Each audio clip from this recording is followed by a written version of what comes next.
তাহলে আজকে আমাদের আলোচনার বিষয় এটা ফরাসি তথা ইউরোপীয় শিল্প সাহিত্যে 1920 এবং 1930-এর দশকে ব্যাপক সাড়া ফেলেছিল পরাবাস্তববাদ বা সুরিয়ালিজম এই আন্দোলন। সুরিয়ালিজম কথাটার আমরা বাংলা প্রতিশব্দ হিসেবে পরাবাস্তববাদ বা অধিবাস্তববাদ বা অধিবাস্তবতাবাদ, পরাবাস্তবতাবাদ এই ধরনের প্রতিশব্দ আমরা ব্যবহার করে থাকি।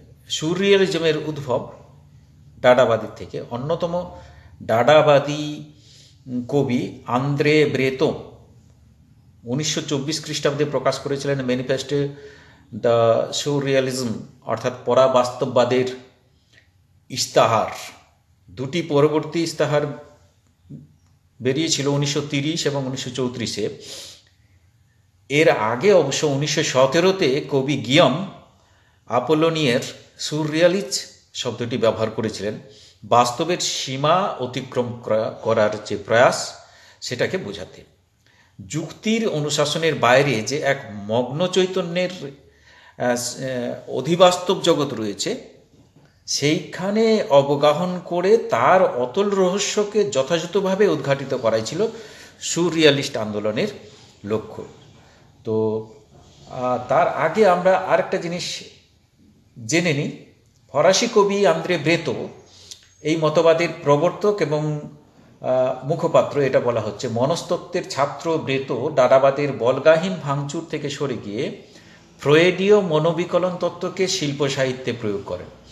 ফ্রয়েডের স্বপ্ন মনস্তত্ত্ব বিষয়ক পর্যবেক্ষণসমূহ ও তার অবচেতন মানুষের ধারণা ছিল ব্রেতো প্রস্তাবিত পরাবাস্তববাদী আন্দোলনের ভিত্তিভূমি। তো এই যে তাহলে ডাডাবাদটা কী ছিল এটা একটু জেনে নেওয়া দরকার। ডাডা একটা ফরাসি শব্দ, এটার অর্থ হচ্ছে কাঠের খেলনা ঘোড়া বা হবি হর্স যেটাকে বলা হয়, কাঠের খেলনা ঘোড়া। তো এই শব্দটি বেছে নিয়েছিলেন একদল কবি ও শিল্পী যারা প্রথম বিশ্বযুদ্ধের বিভীষিকা বা বিনাশের মধ্যে দাঁড়িয়ে একটা শিল্প সাহিত্যের যে তৎকালীন প্রচলিত রীতি বা প্রথা সিস্টেম সমস্ত কিছুকে ব্যঙ্গ, বিদ্রূপ বা আক্রমণে তারা একেবারে ছিন্ন ভিন্ন করতে চেয়েছিলেন। ডাডা বা ডাডাবাদী আন্দোলনের পেছনে মানে এই শব্দটা তারা কিভাবে পেয়েছিলেন এরকম একটা মজার গল্প রয়েছে। যে ত্রিস্তান জারা তিনি বলেছেন যে একদিন সন্ধ্যায় একটা কাফেতে বসে থাকতে ত্রিস্তান জারা একটা জার্মান ফরাসি অভিধানের ওপর, ডিকশনারি বইয়ের ওপর একটা ধারালো এক ছুরি বসিয়ে দেন। তো দেখা গেল ছুরির সেই তীক্ষ্ণ ফলা অনেকগুলো পাতা ফুঁড়ে যেখানে গিয়ে থেমে গেছে সেখানে রয়েছে ডাডা শব্দটি। ডাডা শব্দটা ওখানে কিন্তু বিদ্ধ হয়নি। তারপর থেকে তাদের আন্দোলনের নাম হিসেবে গৃহীত হয়ে গেল ডাডা। তো এই ডাডার বৈশিষ্ট্যগুলো কীরকম ছিল না, এদের ওই যে আগেই বলা হলো যে এরা যে প্রথম বিশ্বযুদ্ধ তার যে ভয়ঙ্কর রূপ এরা প্রত্যক্ষ করেছিলেন, সেখান থেকে তাদের মধ্যে যাবতীয় যে আমাদের মানবিক সভ্যতা বা মানুষের যে সভ্যতা সংস্কৃতির যা নিয়ম শৃঙ্খলা বা শিল্প সাহিত্যের যা কিছু রীতি প্রথা এগুলোকে ভেঙে ফেলতে তারা এগিয়ে এসেছিলেন। এবং তারা এই আন্দোলনের মধ্য দিয়ে যে কাজগুলোকে সমর্থন করছিলেন বা যা প্রচার করছিলেন, এই ডাডাবাদের মূল কথাগুলো ছিল এইরকম, মূল বৈশিষ্ট্যগুলো ছিল এরকম যে মহৎ শিল্প বলে বা চিরায়ত, শাশ্বত, চিরকালীন, যেগুলোকে আমরা ইটার্নাল বলি, সেই ধরনের শিল্প সাহিত্য বলে কিছু নেই। মহৎ শিল্পর নামে যা কিছু চলছে সবটাই হচ্ছে নাকি এক ধাপ্পাবাজি। আর কবিতাকে তারা বলতো যে কবিতা তথা শিল্প স্বয়ম্ভু, ছন্দ মিলিয়ে শব্দ বেছে যে বাক্যবিন্যাসের চেষ্টা সেটা হচ্ছে বুদ্ধির চাতুর্য বা মননের কারসাজি মাত্র। এই যে সুরিয়ালিজম আন্দোলন বা পরাবাস্তবতাবাদ বা অধিবাস্তবতাবাদের যে সূত্রপাত সেটা মূলত প্যারিস কেন্দ্রিক আন্দোলন, প্যারিস কেন্দ্রিক সাহিত্য আন্দোলন বা শিল্প আন্দোলন। পরবর্তী ক্ষেত্রে এটা সারা বিশ্বে ব্যাপকভাবে ছড়িয়ে পড়ে। এমনকি শিল্প বলতে ধরো শুধু সাহিত্য নয়, চিত্রকলা, ভাস্কর্য, এমনকি চলচ্চিত্র, সব জায়গাতেই এই সুরিয়ালিজমের প্রভাব দেখা গেল। এখনও পর্যন্ত সুরিয়ালিজম কিন্তু দারুণভাবে সক্রিয় রয়েছে এই আন্দোলন। ডক্টর শ্রীকুমার বন্দ্যোপাধ্যায় তিনি বলেছেন যে মানব মনের অবচেতন স্তরে বন্দী দুরধিগম্য সত্তাকে রূপ দেবার নামই সুরিয়ালিজম। সুরিয়ালিজম কি, এটা সম্পর্কে জানতে গিয়ে আমরা শ্রীকুমার বন্দ্যোপাধ্যায়ের এই তথ্যটা নিচ্ছি, এই উদ্ধৃতি আমরা ব্যবহার করছি। তিনি বলেছেন মানব মনের অবচেতন স্তরে বন্দী দুরধিগম্য সত্তাকে রূপ দেবার নামই সুরিয়ালিজম। সুরিয়ালিজমের বীজটা আমরা দেখতে পাচ্ছি যে ডাডাইজমের মধ্যে ছিল, এবং সেইখান থেকে ডাডাবাদের বলগাহীন যে ভাঙচুর, সেখান থেকে কিছুটা সরে গিয়ে, ডাডাবাদের বলগাহীন ভাঙচুর থেকে সরে গিয়ে ফ্রয়েডীয় মনোবিকলন গবেষণাকে শিল্প সাহিত্যে যে প্রয়োগ করতে নামলেন আন্দ্রে ব্রেতো, সেখান থেকেই পরাবাস্তববাদী আন্দোলন শুরু হচ্ছে। স্বপ্ন ও বাস্তবের প্রচলিত বিরোধী অবস্থান নাকচ করে দিয়ে ব্রেতো এবং পরাবাস্তববাদীরা এক উচ্চতর বাস্তব বা অধিবাস্তব চেতনালোকের কথা বললেন। সে এক সুপার রিয়েলিটি যেখানে চেতন জগতের বাস্তব ও মগ্ন চৈতন্যের রহস্য সব এক হয়ে যায়, চিন্তা, কল্পনা, স্বপ্ন মিলেমিশে যায়। পরাবাস্তবতার অন্যতম শিল্পী ম্যাক্স আর্নস্ট সুরিয়ালিস্টের কাজ বলতে এমনটাই বুঝেছিলেন, to create a super reality in which real and unreal, meditation and action meet and mingle. তো সমালোচকদের মতে সুরিয়ালিজম হলো অবচেতন মন থেকে উঠে আসা এমন সব চিন্তাধারার রূপাবয়ব যা সকল প্রকার যুক্তি, বুদ্ধি বা প্রথাবদ্ধ নান্দনিক নৈতিকতা থেকে সম্পূর্ণ মুক্ত। এ হলো মানব মনের বিশুদ্ধ স্বয়ংক্রিয়া, যেখানে স্বপ্ন ও বাস্তব, সত্য ও মিথ্যা, ধ্যান ও কর্ম মিলেমিশে একাকার হয়ে প্রতীকের সাহায্যে নতুন কাব্যজগৎ নির্মাণ করে। মানে আর্নস্ট যেরকমভাবে বলেছিলেন, পরাবাস্তবতার যে শিল্পীর আমরা একটু আগে উল্লেখ করলাম, to create a super reality in which real and unreal, meditation and action meet and mingle, সেই কথাটাই এখানেও আমরা বলছি। এ হলো মানব মনের বিশুদ্ধ স্বয়ংক্রিয়া, যেখানে স্বপ্ন ও বাস্তব, সত্য ও মিথ্যা, ধ্যান ও কর্ম মিলেমিশে একাকার হয়ে প্রতীকের সাহায্যে নতুন কাব্যজগৎ নির্মাণ করে। এরপরে আমরা এই যে ফ্রয়েডের মানব মনের তিনটি স্তরের কথা ফ্রয়েড বলেছিলেন, সেই তিনটি স্তর হচ্ছে কি, ইগো এবং সুপার ইগো। এই তিনটি স্তরের মধ্যে সামঞ্জস্য থাকলে মন হবে যে সুস্থ, স্বাভাবিক, তার নিজের সঙ্গে ও তার পরিবেশের সঙ্গে থাকবে সুসম্পর্ক, অন্যথায় ব্যক্তির নিজের সঙ্গে ও পরিবেশের সঙ্গে ঘটবে বিরোধ এবং সে অতৃপ্তি ও অশান্তিতে ভুগবে। মনের সর্বাপেক্ষা মৌলিক স্তর, তার প্রবৃত্তির উৎসস্থল, এর ক্রিয়াকলাপ সহজাত ও প্লিজার প্রিন্সিপাল দ্বারা পরিচালিত। প্লিজার প্রিন্সিপাল মানে সুখান্বেষী নীতি, এরকম একটা আমরা শব্দ বা এর অর্থ করতে পারি। ঈদের ক্রিয়াকলাপটা হচ্ছে সহজাত। আর এরপর যেটা হচ্ছে মনের দ্বিতীয় স্তর, সেটা হচ্ছে গিয়ে ইগো। ইগো পরিচালিত হয় বাস্তব বুদ্ধিতে। বাস্তব বুদ্ধি মানে রিয়ালিটি প্রিন্সিপালের দ্বারা। ওটা ছিল সুখান্বেষী নীতি, মানে প্লিজার প্রিন্সিপাল। আর এখানে ইগো পরিচালিত হয় বাস্তব বুদ্ধি বা রিয়ালিটি প্রিন্সিপাল দ্বারা। সে নিছক অন্ধ আবেগের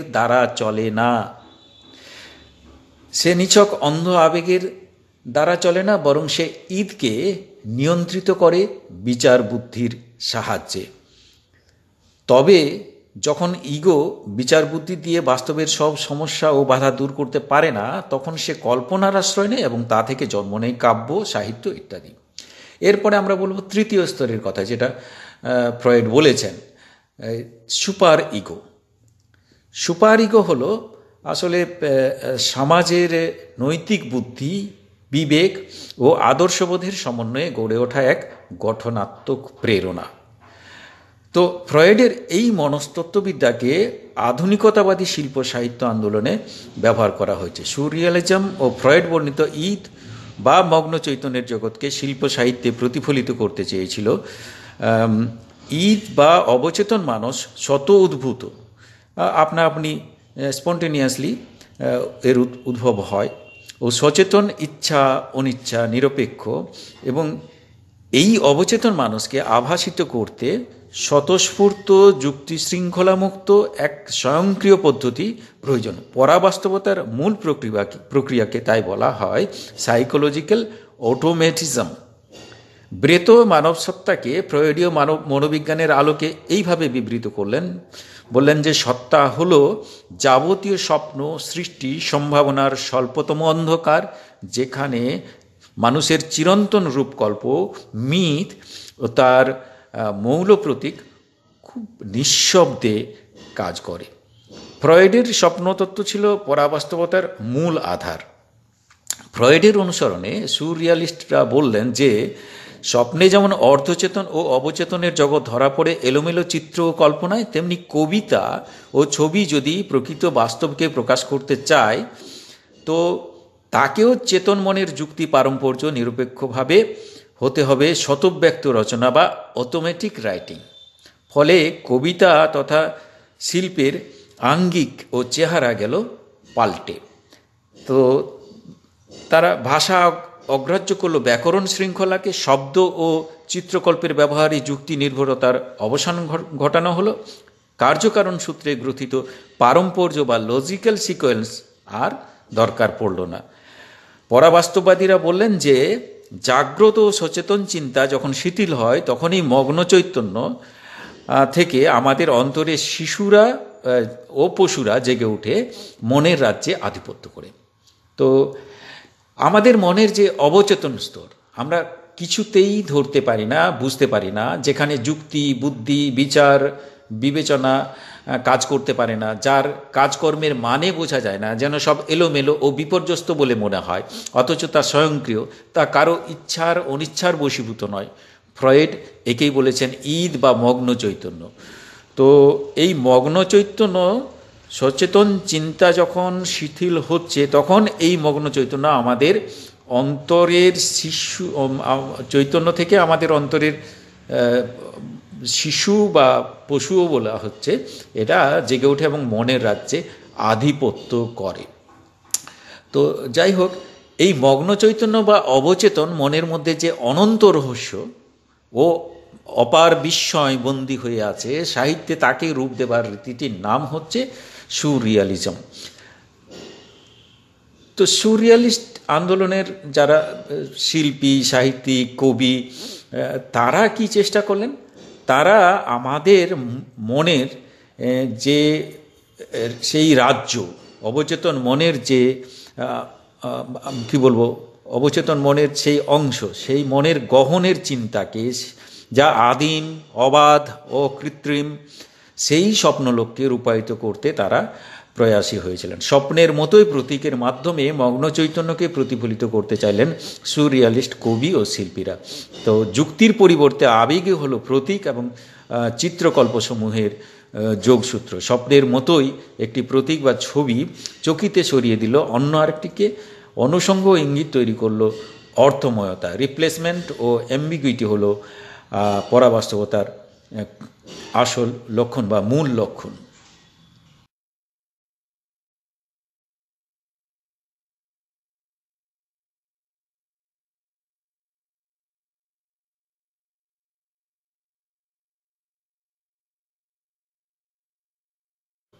এর বৈশিষ্ট্যগুলো তাহলে কীরকম হতে পারে না, এক হচ্ছে অবচেতন মনের প্রকাশ। ফ্রয়েডের তত্ত্ব থেকেই আমরা দেখতে পাচ্ছি, ফ্রয়েডের যে মনোবিকলন তত্ত্ব সেখানে কিন্তু অবচেতন মনের কথা বলা হয়েছে, আর সেটাকেই এরা ভিত্তি হিসেবে সুরিয়ালিস্টরা ভিত্তি হিসেবে গ্রহণ করেছেন। তাহলে প্রথম বৈশিষ্ট্য হিসেবে আমরা উল্লেখ করতে পারি অবচেতন মনের প্রকাশ। সুরিয়ালিজমের কারবার মানুষের মনের অবচেতন স্তরকে ঘিরে। এই অবচেতন মনের মধ্যে যেসব কামনা বাসনা ভাবনা বন্দী হয়ে থাকে, অথচ সাধারণভাবে মানুষ তা বুঝতেও পারে না, সুরিয়ালিজম তাকেই প্রকাশ করে। এবং দ্বিতীয় যে বৈশিষ্ট্য আমরা বলবো সেটা হচ্ছে সমাজ নির্মিত প্রবৃত্তির প্রকাশ। সমাজ নির্মিত প্রবৃত্তি বলতে যেগুলোকে আমরা সচরাচর আমাদের সাধারণ সমাজ মেনে নিতে পারে না বা এগুলোকে খারাপ বলে বিবেচনা করে, সেই প্রবৃত্তিগুলোকে প্রকাশ করে সুরিয়ালিস্ট কবিরা। সুরিয়ালিজম অবচেতন মনের যে ভাবগুলি প্রকাশ করে সেগুলি হলো নানা প্রবৃত্তি, বিচিত্র বিশৃঙ্খল ভাবনা, বিকট ভ্রান্তি, কুৎসিত স্বাদ ইত্যাদি ইত্যাদি। যেমন তার মধ্যে এগুলো আসতে পারে যৌনতা, সমকামিতা, নগ্নতা, রুচিবিকার, খুন, অবক্ষয়, নীতিহীন কদর্য ভাবনা, এগুলো সমস্ত কিছু, এগুলো সব সমাজ নির্দিষ্ট প্রবৃত্তি, সেগুলো কিন্তু এরা প্রকাশ করেন। বলাই বাহুল্য এগুলো সমাজে আপত্তিকর ও নিন্দনীয়। তৃতীয় যে বৈশিষ্ট্য সুরিয়ালিজমের বা অধিবাস্তবতাবাদের, সেটা হচ্ছে প্রচলিত মূল্যবোধ বর্জন। প্রচলিত মূল্যবোধ বর্জন বলতে জিনিসগুলোকে জানি আর কি, যেমন প্রেম, প্রকৃতি, সৌন্দর্য, মনুষ্যত্ব, বীরত্ব, মোহনীয়ত্ব, এগুলোকে আমরা মূল্যবোধ হিসেবে, এগুলোর মূল্যবোধকে আমরা স্বীকৃতি দিই। সুরিয়ালিজমে এই প্রচলিত মূল্যবোধগুলোকে বর্জন করা হয়েছে, সভ্যতা ও সংস্কৃতির ঐতিহ্যকে পরিহার করা হয়েছে। 4 নম্বর হচ্ছে প্রতীক দিয়ে ভাবনার প্রকাশ। প্রতীক দিয়ে ভাবনার প্রকাশ বলতে সুরিয়ালিজমের প্রকাশ রীতি অভিনব প্রতীকরূপী। আমি একটু আগেই উল্লেখ করলাম যে যুক্তির পরিবর্তে তারা আবেগকে প্রাধান্য দিয়েছেন তারা, এবং সেই আবেগকে প্রতীক বা চিত্রকল্পের মধ্য দিয়ে, ইমেজের মধ্য দিয়ে তারা প্রকাশ করতে চেয়েছেন। সুরিয়ালিজমের প্রকাশ রীতি হচ্ছে অভিনব প্রতীকধর্মী। প্রতীক ছাড়া যেন সে কিছু বলতে পারে না, এবং বিভিন্ন ধরনের প্রতীক তারা ব্যবহার করে থাকেন। যেমন আমাদের কবি জীবনানন্দ দাশের কবিতা আমরা ঘোড়া, বিড়াল, হাঁস, পেঁচা, জ্যোৎস্না, এগুলো সবই পেয়েছি। এগুলো কোনো না কোনো বস্তু বা ভাবনার প্রতীক হিসেবে পেয়েছি। এই প্রতীক স্পষ্ট করে কিছু বলে না, আভাসে ইঙ্গিতে তা বুঝে নিতে হয়।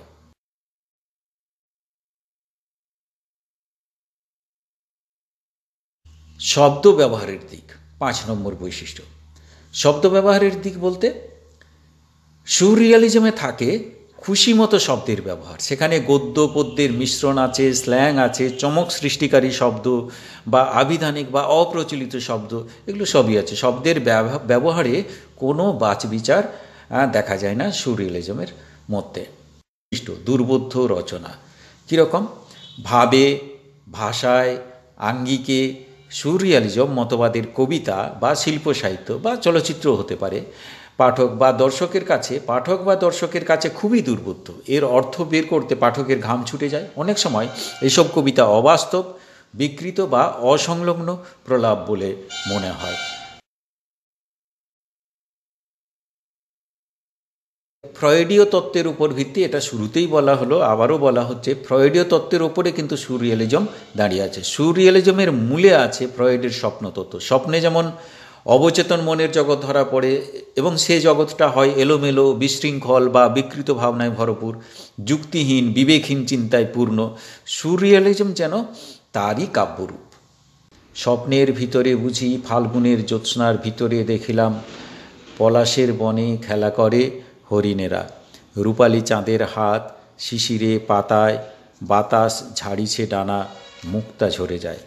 কিংবা জীবনানন্দ দাশের ঘোড়া কবিতাতেও আমরা দেখি, আমরা যাইনি মরে আজও, তবু কেবলই দৃশ্যের জন্ম হয়, মহিনের ঘোড়াগুলো ঘাস খায় কার্তিকের জ্যোৎস্নার প্রান্তরে, প্রস্তর যুগের সব ঘোড়া যেন এখনও ঘাসের লোভে চড়ে, পৃথিবীর কিমাকার ডাইনোমোর পরে। আস্তাবলের ঘ্রাণ ভেসে আসে এক ভিড় রাত্রির হাওয়ায়, বিষণ্ণ খড়ের শব্দ ঝরে পড়ে ইস্পাতের কলে, চায়ের পেয়ালা কটা বেড়াল ছানার মতো ঘুমে ঘেয়েও কুকুরের অস্পষ্ট কবলে হিম হয়ে নড়ে গেল ও পাশের পাইস রেস্তোরাঁতে। প্যারাফিন লণ্ঠন নিভে গেল গোল আস্তাবলে, সময়ের প্রশান্তির ভুঁয়ে এই সব ঘোড়াদের নিয়লিত স্তব্ধতার জ্যোৎস্নাকে ছুঁয়ে। এই কবিতার অর্থ কী, ব্যাখ্যা, বিশ্লেষণ, এগুলো আমাদের এখানে করা সম্ভব নয়। তবে এটাই বোঝা যাচ্ছে, এটুকু আমরা বুঝতে পারছি যে জীবনানন্দ এই কবিতায় নিজের স্বপ্নময় মগ্ন চৈতন্যের অনুভবগুলিকে এক আশ্চর্য স্বতঃস্ফূর্ততায়, প্রতীকে ও চিত্রকল্পের রহস্যে এমনভাবে তুলে ধরেছেন যে ফ্যান্টাসি ও বাস্তবতা সব মিলেমিশে এক অদ্ভুত অর্থময়তা সৃষ্টি করেছে।